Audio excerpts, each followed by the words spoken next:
बिस्मिल्लाहिर्रहमानिर्रहीम काला रब्बि इश्रह ली सदरी व यस्सिर ली अमरी वहलुल उक़दतम मिन लिसानी यफ़क़हू क़ौली. Assalamu alaikum. Today we are going to discuss most important properties related to adjoint and inverse of matrices. First of all, we'll discuss about the properties of adjoint of a matrix. Number one, if A is a square matrix, ए हमारे पास कोई भी square matrix है of order n और उसका ऑर्डर जो है वो एन है, then A time adjoint of A is equal to modulus of A multiplied with identity of order n which is equal to adjoint of A times matrix A. आप कह सकते हैं कि किसी भी मैट्रिक्स ए और उसके एडजॉइंट में कॉमोटेटिव लॉ ऑफ मल्टीप्लिकेशन जो है वो होल्ड करता है, और आइडेंटिटी का जो ऑर्डर होगा ये डिपेंड करेगा order of the given matrix पे, where I n is a square matrix of order N.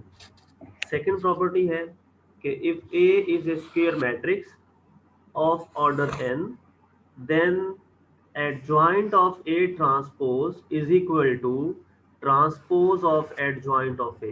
In simple words we can say that कि transpose और adjoint जो है ये आपस में interchangeable है. आप पहले adjoint अप्लाई कर लें, बाद में ट्रांसपोज ले लें, या फिर ट्रांसपोज का ऑपरेशन पहले अप्लाई कर लें किसी गिवन मैट्रिक्स के ऊपर और बाद में उसके उस मैट्रिक्स पे एडजॉइंट अप्लाई कर लें, दोनों का आंसर सेम आएगा. थर्ड प्रॉपर्टी है, if A and B are two square matrices of the same order, then adjoint of product of AB is equal to adjoint of B into adjoint of A.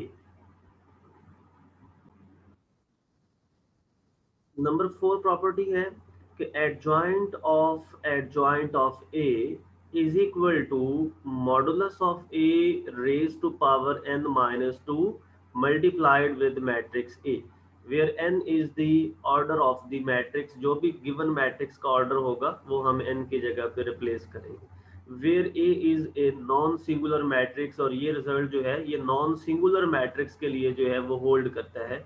और हम जानते हैं कि non singular matrices ऐसे matrices होते हैं जिनका mod जो है, अगर कोई मैट्रिक्स ए हमारे पास है तो उसका मॉड जो है वो नॉन जीरो होना चाहिए. Then we can say that A is a non singular matrix.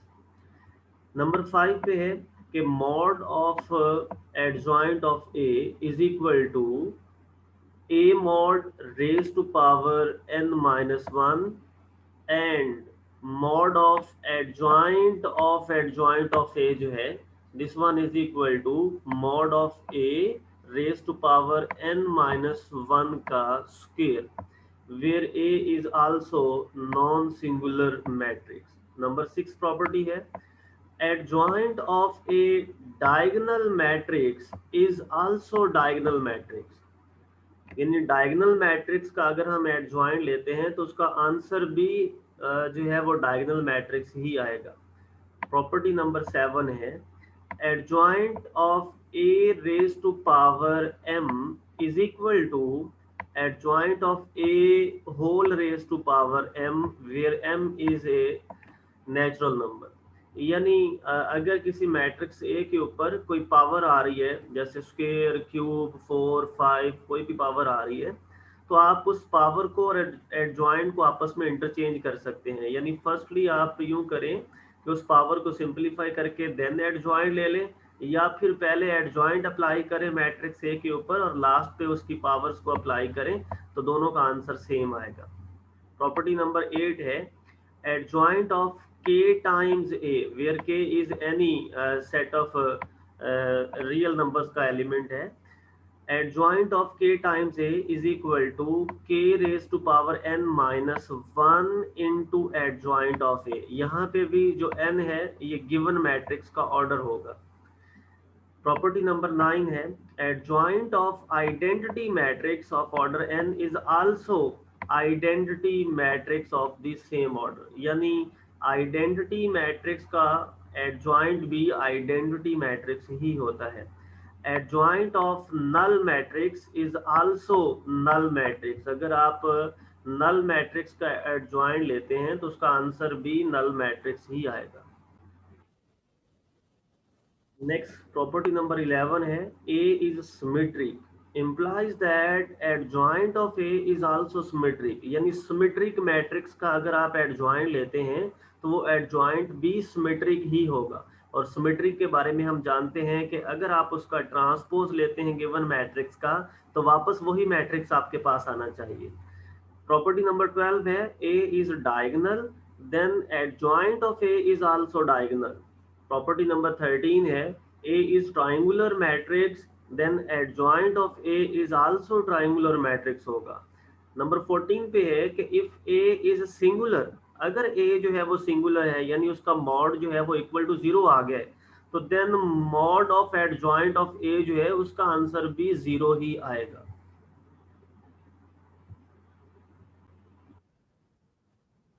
Next हमारे पास है some properties of the inverse of a matrix. उसमें फर्स्ट प्रॉपर्टी है square matrix is invertible if and only if it is non singular. Invertible का मतलब यानी जिसका inverse exist करता हो, तो इनवर्स उसी मैट्रिक्स का इनवर्स एग्जिस्ट करता है जो नॉन सिंगुलर हो। और नॉन सिंगुलर के बारे में हम जानते हैं जिसका मॉडुलस जो है वो नॉन जीरो हो, क्योंकि अगर मॉड जीरो हो जाए तो उसका इनवर्स एग्जिस्ट नहीं करता। सेकेंड प्रॉपर्टी है the inverse of the inverse is the original matrix itself. यानी हमारे पास अगर ए इनवर्स है और हम उसका दोबारा से इनवर्स ले लेते हैं तो हमारे पास ओरिजिनल मैट्रिक्स ए आ जाएगा। नेक्स्ट प्रॉपर्टी नंबर 3 है कि अगर ए ट्रांसपोज का इनवर्स लिया जाए तो वो एग्जैक्टली इक्वल होता है ए इनवर्स के ट्रांसपोज के। यानी इनवर्स और ट्रांसपोज जो है ये आपस में इंटरचेंज हो सकते हैं। प्रॉपर्टी नंबर 4 है if A and B are two invertible matrix of the same order then their product is also invertible. अगर ए और बी दोनों इनवर्टिबल हैं, दोनों का इनवर्स एग्जिस्ट करता है, तो देन उनका जो प्रोडक्ट होगा वो भी इनवर्टिबल होगा, यानी उसका भी इनवर्स एग्जिस्ट करेगा। And moreover A B का होल का जो इनवर्स है, जब आप इसको ओपन करेंगे तो रिवर्स ऑर्डर से हम इसको ओपन करेंगे, बी का इनवर्स पहले लिखेंगे और बाद में ए का इनवर्स लिखेंगे। नेक्स्ट प्रॉपर्टी नंबर 5 है let A B C be square matrices of the same order n। तीनों मैट्रिसेस का ऑर्डर जो है वो n है। If A is non singular, A के ऊपर कंडीशन है कि अगर ए नॉन सिंगुलर है तो देन ए बी का प्रोडक्ट इज इक्वल टू ए सी है। अगर तो आप इस ए को ए से कैंसिल कर सकते हैं, जो लेफ्ट साइड पे आ रहा है ए जो है, यानी बी के भी लेफ्ट साइड पे है और सी के भी लेफ्ट साइड पे है। आप इस ए को आपस में कैंसिल आउट कर सकते हैं और remaining answer B is equal to C आ जाएगा। तो ये आपका लेफ्ट कैंसिलेशन लॉ कहलाएगा। अगर यही ए जो है वो बी के भी राइट साइड पे आ जाए और सी के भी राइट साइड पे आ जाए, अगेन आप इस ए को कैंसिल कर सकते हैं। चूंकि ये कैंसिलेशन राइट साइड से हुई है इसलिए इसको हम राइट कैंसिलेशन लॉ कहेंगे। और ये कैंसिलेशन लॉ जो है ये उसी वक्त होल्ड करेगा if and only if matrix A is non singular. Condition is on matrix A, यानी जिसको आप कैंसिल कर रहे हैं उसके ऊपर कंडीशन है। अगर कैंसिल होने वाला मैट्रिक्स जो है वो नॉन सिंगुलर है तो देन ये कैंसिलेशन के लॉज जो है ये होल्ड करेंगे। प्रॉपर्टी नंबर 6 है if A is a non singular matrix such that A is symmetric. अगर ए सिमेट्रिक है तो देन उसका इनवर्स भी सिमेट्रिक होगा। प्रॉपर्टी नंबर 7 है if A is non singular matrix then modulus of A inverse is equal to modulus of A raised to power -1। यानी आप कह सकते हैं कि फर्स्ट ऑफ ऑल आपने यहाँ पे लेफ्ट साइड पे मॉड इनवर्स अप्लाई किया था एंड आफ्टर देन आपने मॉड अप्लाई किया था। राइट साइड पे आप पहले मॉड अप्लाई कर रहे हैं और बाद में उसके ऊपर जो है वो इनवर्स अप्लाई कर रहे हैं। इनवर्स और मॉडुलस जो है ये भी आपस में इंटरचेंजेबल है। प्रॉपर्टी नंबर 8 है कि if A, B, C are three invertible matrices of the same order, then their product is also invertible। यानी उन तीनों का प्रोडक्ट भी इन्वर्टिबल होगा। और इसको हम कुछ ओपन इस तरह से करेंगे, ए बी सी का इनवर्स जो होगा वो रिवर्स ऑर्डर से हम ओपन करते हैं, इनवर्स को भी ट्रांसपोज को भी। तो ये सी इनवर्स आ जाएगा, after then B inverse and last पे ए इनवर्स आ जाएगा। If A is equal to diagonal elements उसमें a1 a2 so on an है, तो अगर आप उस डायगोनल मैट्रिक्स का इनवर्स लेते हैं तो जो उस इनवर्स वाले मैट्रिक्स के डायगोनल एलिमेंट्स होंगे वो a1 का इनवर्स, a2 का inverse, so on a inverse an के इनवर्स ही होंगे।